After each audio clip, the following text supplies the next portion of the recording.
now is people are checking out our social media sites. They're checking to see if we're active. They're checking to see how we respond to people. They're checking to see how we deal with even Google star reviews, and if we're responding to our customers. And so the branding concept's really important these days. It's not just for celebrities who want to have a following on Instagram or micro-influencers that are regular people who find their stardom or opportunity on YouTube. So here's how, hi Joel, thanks for joining. Glad that you can hear me. Here's how you can get started. You want to use keywords, colors, videos, information that's going to attract people to your page. And I know I say this a lot in my Instagram lives about understanding your audience, and the way to do that is by listening to people.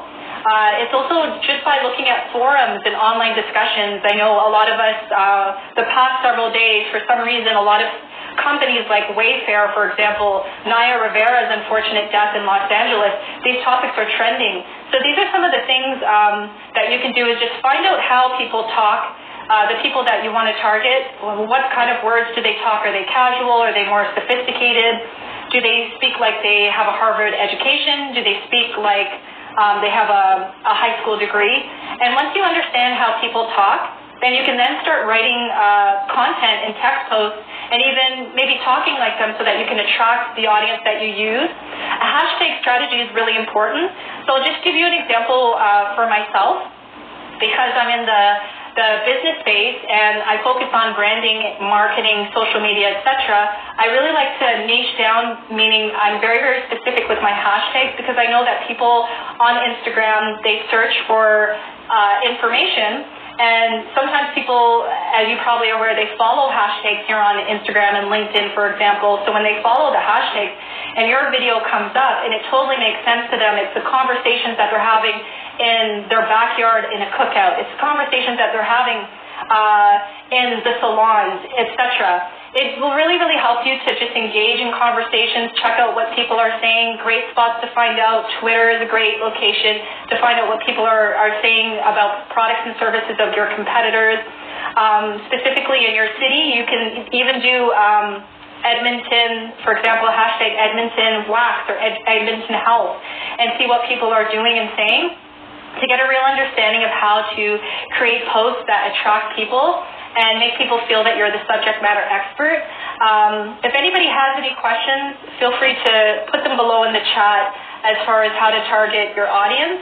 I know that I say this a lot about creating images or videos that really speaks to your audience. So some ways that you can go about doing that is if you're on LinkedIn or if you're on Instagram, hey Instagram, you could start off a conversation like that. Hey LinkedIn, hey everybody, or try to pull people in with your content and try to be consistent.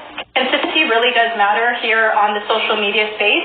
People want to see that you're posting your content at the same time. So for example, if I follow you here on Instagram or on other social media apps, and hi Classic Boutique, thanks for joining. The topic today is how to build an online brand, how to attract an online community so that people are more likely to either follow you for advice or entertainment or inspiration, and then with time you'll be able to convert those customers.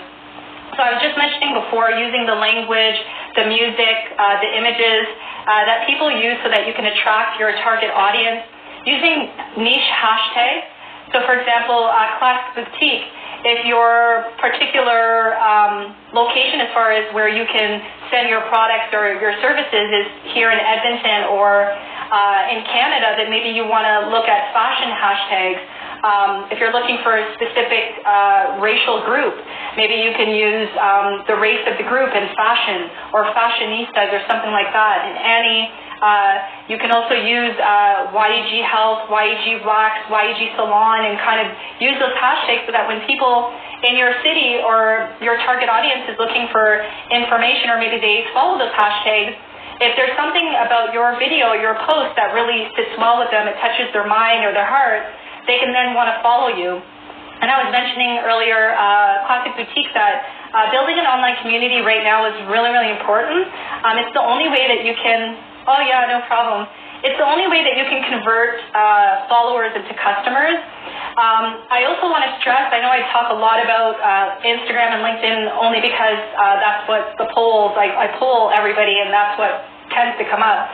Try not to focus so much of your energy on social media.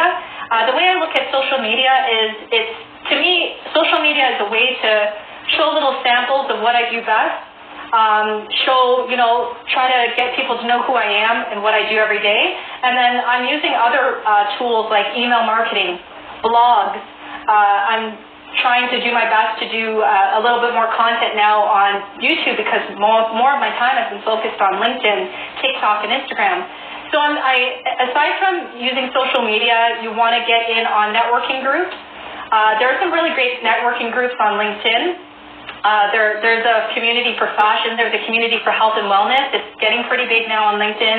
And again, I know I keep saying this a lot. On LinkedIn, there are more users than people who actually film videos, who show their models in the background of a photo shoot and things like that. So your time to shine on LinkedIn is really, really great right now. But having a nice little blog post that comes out, trying to find a way to get people to register for your blog post, and you make sure that you do that blog post every week. And the blog posts are not, I got 50% off or Christmas is coming, so get your 15% off here. Your blog post should be like educational.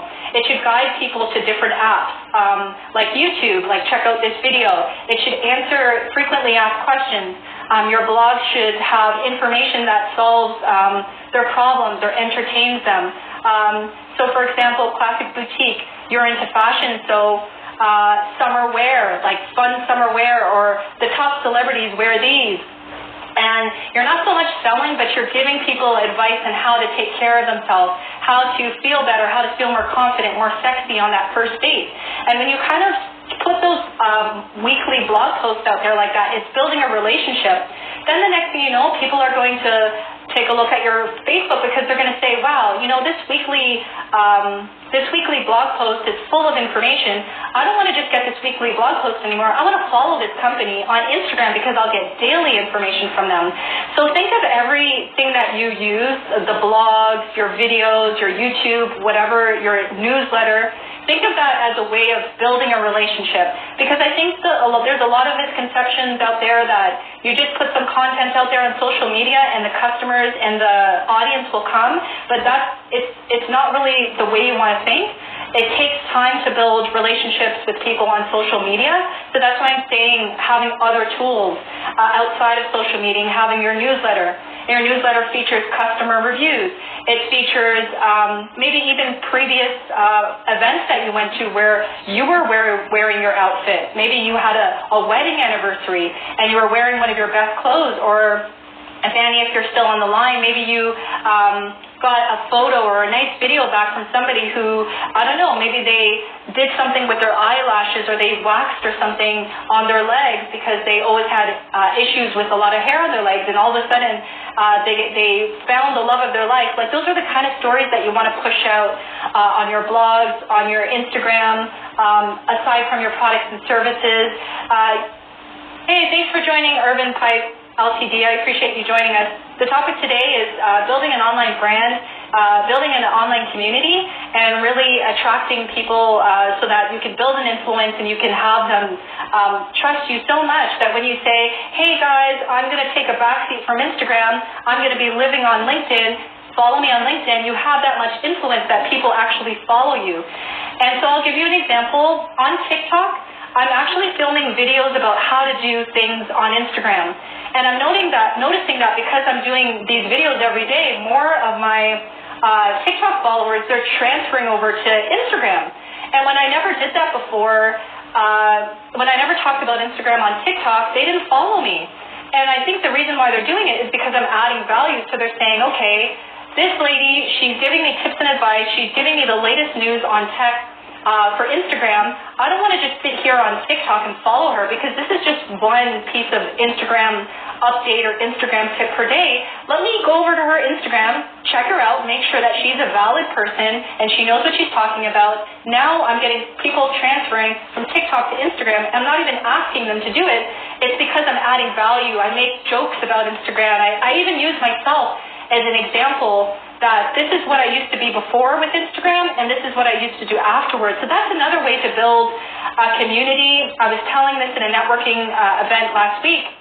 And when you're vulnerable, when you tell people your truth, that is golden, because not a lot of people are doing that. And I know a lot of you are seeing now with the quarantine and COVID-19, a lot of CEOs are coming out of the woodwork, and you've never seen their face before. You've never even heard their voice. And they're saying, this is, we had to cut back 50% and all this other stuff. That's a great way to build a community, because that's transparency. It's telling people, that's how I use myself as an example, because sometimes on LinkedIn, I've seen examples of people screenshot terrible conversations with people, and they don't even smudge out their name. I could never see myself using somebody's failures or mistakes. I'll use myself. So putting yourself in a position to say, I'm having a pretty rough week, my father passed away, or I'm having a pretty rough week, my dog died, et cetera, but I'm going to show up for you guys. I'm going to be here for you. If I look depressed, it's not that I don't want to film this video today. Like, little things like that really build a connection with people who then start following you, and then they start going into your DMs and asking you, what do you really do? What can you really do for me? Can I have a Zoom chat with you?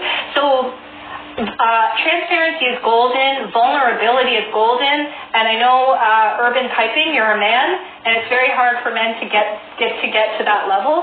You don't even have to overexpose yourself or your failures and trials and tribulations. It could even just be like, hey, we had a supplier. The supplier, they shipped us some products. The products, half of them were broken, and you don't even put the supplier out there because you don't want to talk bad about other brands while you're trying to build your own. But you just say, I had to cut off that supplier, guys. I'm having a really bad day, but I'm going to spend at least 10 minutes with you on Instagram Live. I hope that you can, hope you can be patient with me if I stutter on my words today. It's just the little things like that a lot of marketing companies and branding companies are not going to tell you. It's just to be true to yourself. I do know just recently I had a blog post and a video about how to do trending videos, and I'll tell you that the videos where I didn't put on any makeup, I just kind of my hair was in braids, and even on TikTok, some of my videos that are doing well are the ones where I'm talking about my summer vlog, what I did for the summertime, and little things like that where I'm getting personal. I had a video on TikTok where I talked about how I started 6 years ago. I went from a full-time job to leaving my full-time job because I was freelancing in the evening. I built up my clientele. I've been doing this business thing for the past 3.5 years. For some reason or another, those videos rank higher than the videos where I have really popular and catchy songs, because I'm showing people who I am, not overexposing myself. They don't need to know my address. They don't even need to know what car I drive. It's just being vulnerable with things that are going on in my life, things that are happening in the background. That's how you build a community. That's how you build trust. Showing up every day, being consistent, using the hashtags that your audience uses so they can find you on YouTube, they can find you on LinkedIn, they can find you on Instagram, using email marketing blasts once a week. And making sure that you're adding value in your emails. And if you want to do a sale every quarter, every 3 months, you say, hey, I have a sale on some new shoes, I have a sale on some new products, etc. But then every week cannot be a blog about your products and services and what they can do for you. Remember, branding it's building a reputation for yourself, but the only way that you can attract people to want to follow you from TikTok to Instagram, want to follow you from LinkedIn to YouTube, want to purchase your products, is consistency, posting the same time of the day. Because sometimes, I'll tell you, before the quarantine, there used to be some people that I look forward to opening up my app every morning and seeing their post. And unfortunately, I would have to say 35% of the people that I follow on Instagram, they stopped posting. Maybe their businesses were impacted. I don't know for sure. Maybe they had to fire that social media person, that employee that was taking care of it. I cannot tell you. But I was looking forward to seeing some content every morning, and I don't see that person. I don't see that individual anymore. And it's just the little things like that, like posting at the same time. If you're going to change up your post from morning to evening, do a short minute video, do a little story about it, take that story and repurpose it on your profile. If it's professional looking, just to give people a heads up on what to expect from you. Because the one thing that I can say, I'm studying everybody on social media, and some people will go they'll be very passionate, they'll start out, and then they'll stop. And you cannot build a brand if you start really strong, your messaging is great, your pictures are perfect, your IGTV is just out of this world, and then you disappear because it's human nature. I do it all the time. If my favorite celebrity that I look forward to seeing on LinkedIn disappears, I'm going to look for another celebrity. I'm going to look for another micro-influencer, another successful person to follow, and I might even forget about that person. And it happens, I'm sure it happens to you. Let me know in the comments if it doesn't. I forget about people sometimes. Not people like my family and friends and colleagues. I forget about influencers. I forget about celebrities. Like, I'm not going to fluff it up. If I don't see your content consistently, if I don't see you showing up at the same time of the day, if you're not answering my comments, if you're not vibing with me, if you're not communicating, my mind is we have a short attention span. So just think about that when you're doing your videos. If you can't be consistent, try to hire somebody to do it. Try to get one of your employees to help you out with content. Show up every day, be on time. If you can't do something, let people know. If a company comes to you, I'll just use myself as an example. I've had, not celebrities, but I've had like artists from San Francisco, or I've had clothing companies approach me and say, wow, you're so beautiful, can you dance to my song? And sometimes I even have to say no, because the brands don't align, they're not consistent. Why would I brand myself as somebody who's not consistent, or somebody who uses foul language, or somebody who doesn't look ambitious through their content? So that's another thing about building brand awareness, is working with other people in your industry, working with micro-celebrities in your industry that are not going to charge an arm and a leg for their time, or even working with your competitors. That's another great way to build a brand, is when they call it co-marketing. So co-marketing is when you work with your competitor on an event, and you say, hey, competitor XYZ, I heard that you have an online event going. Can I join you in this online event? Is it possible if I can talk at this event with you for about 5 or 10 minutes? And it's a great way to, co-marketing is good because you can attract some of their customers and they can attract some of yours. But I would typically tell you, don't do a co-marketing if there's no advantage to working with these companies. If they have a higher following, and if they're not competitive, they're not going to throw you under the bus while you're aligning with each other, definitely look into co-marketing, because it's a great strategy to get on somebody else's platform and potentially attract some new business and build your brand, that you're not just doing your own thing, but you have the personality and the charisma to work with other companies or influencers in your industry. So that's it for the most part. If you have any questions on how to build a brand, how to use social media, email blast, co-marketing, let me know below in the comments. I'll do my best to help you out.